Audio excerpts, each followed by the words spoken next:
I really couldn't decide what I was going to talk about. So I'm just going to, this video is just going to be a bit of a ramble. I'm just going to talk about whatever pops up in my mind.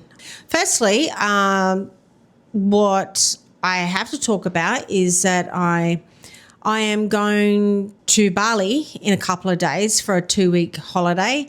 So I suppose that's kind of big news, but it's kind of weird because I booked this trip with my husband last year back in, when was it? May last year. And that's when I still had my job. And the funny thing is, right, is that 6 weeks later, I got injured. And then everything just changed. I went on workers' comp. I stayed in the job on restricted duties and all that for many months. And then fast forward to 2026, I had to leave the job. I think it was in February. Yeah, it was February. When I booked the trip, we actually paid for the airfare and we put a deposit on the accommodation. We did not know that I was going to get injured 6 weeks later. So, yeah, it's just weird. Like, I mean, I'm looking forward to going, but it's kind of weird because I have to think of how I'm going to cope with pain over there, but I'm getting that sorted. I'm going to take my pain meds, and I've had to get a letter to legally take those meds into Bali because Bali is strict with even medicine. But if you've got a letter from a doctor, apparently you're okay. So, yeah, hopefully I will be. And, you know, like with the shoulder injuries I've got, I have to have ice on. I put ice on my shoulders all the time. You know, it's the only way I cope because the pain meds don't even really take. They don't really make much difference with the type of pain I got. So yeah, I actually put ice cubes in a bag like this. It's just like a little freezer bag, you know, and then I'll tie it with a rubber band, and then I'll just stick them on my shoulders. So. The good news is that I can hire an esky with ice and it'll be in the hotel room, and then I can just put the ice on my shoulders like I normally do at home, I suppose, and I'll have my pain meds. So, you know, it'll be doable, I think. And at the end of the day, I'm in pain at home anyway. So, you know, as long as I don't go crazy over there in Bali, I should be fine. It's just going to be good to get out of Australia, you know, like I'm just going to totally switch off from the news when I'm in Bali. I'm just happy to watch Balinese stuff, you know, and Balinese people are really happy all the time, and they're just friendly, you know, and there's just no road rage and there's no aggro, and there's a lot of aggro, you know, in Australia. I think people have reasons to be angry. You know, Australia is a stressful place to live in, just to survive. And, yeah, I'm kind of just looking forward to just change of scenery, you know, which has got to be a good thing. So, yeah, I suppose we have to go because we've paid for the airfares and paid for the accommodation.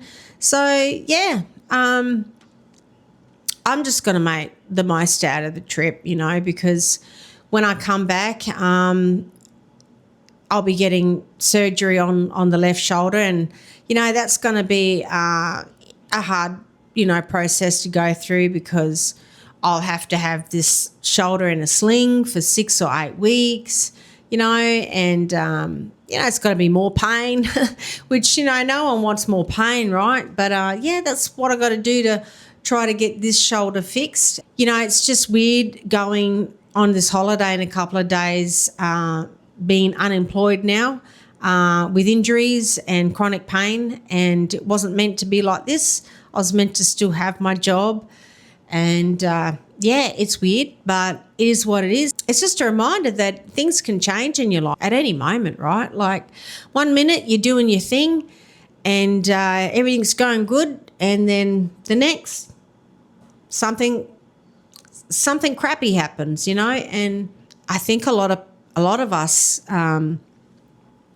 a lot of us function in a way where we just assume that, the next day is going to be kind of similar to the day before. But it's made me realize how fragile life is, how fragile our lives are. Like, you can be fit and healthy and thinking you're strong as an ox, and then the next day you've just injured yourself, and your life kind of turns upside down. It certainly has for me. I went from having a full-time job and financial stability to now being unemployed and living in pain and waiting for surgery. And it's not fun. And I suppose this brings me to my ramble about, starting a YouTube channel and why I started this channel. Well, basically, my channel was born out of, losing my job. And I suppose it's been kind of like a form of therapy, because I am isolated now. I'm at home. I don't have any children here anymore. My daughter's grown up, so it's hard to keep busy when you don't have kids anymore to look after. My husband is out all day working, so it's kind of isolating. And physically, I can't do much around the house, which is a real bummer, because if I didn't have these injuries with my shoulder, I'd be probably painting my house or going out in the garden. I'd be getting stuck into things, and being more productive. But having the injury on my shoulder, I'm just not allowed to do much. So hence the reason, I'll start a YouTube channel. I don't know if that's been a good idea. Let's just put it that way.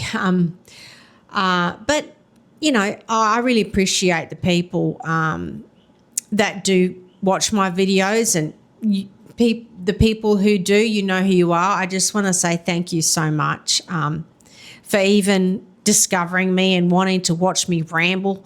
I really do appreciate it, because I don't have a lot of subscribers, and my videos aren't really out there yet. And I've done,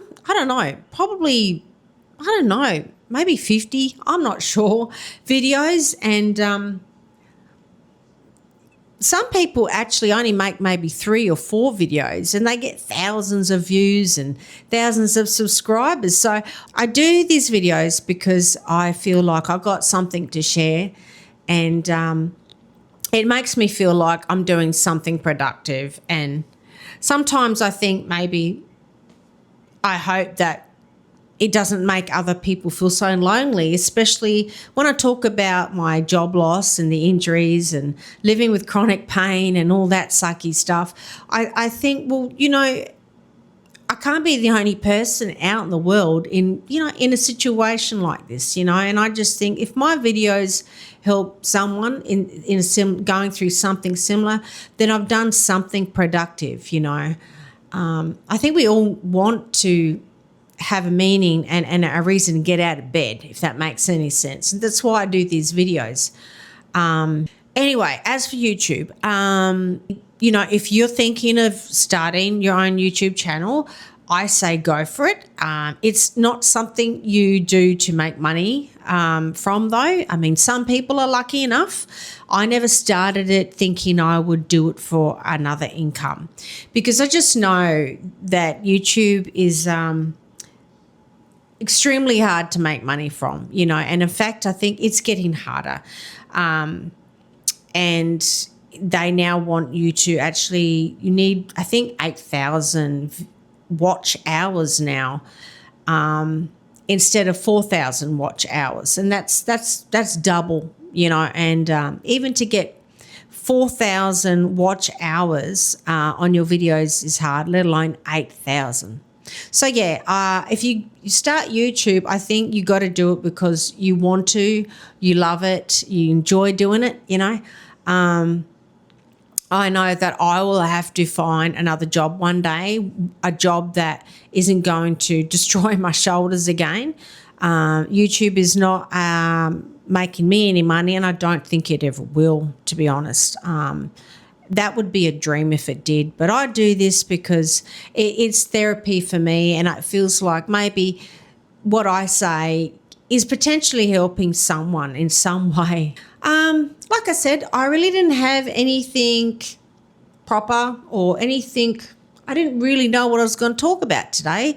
So, like I said, it's just a little bit of a ramble. And just to let you guys know that I will be away for a couple of weeks, but I'm going to try and take a couple of videos in Bali while I'm on this trip, and I'll upload them when I get back, because I'm not taking my laptop.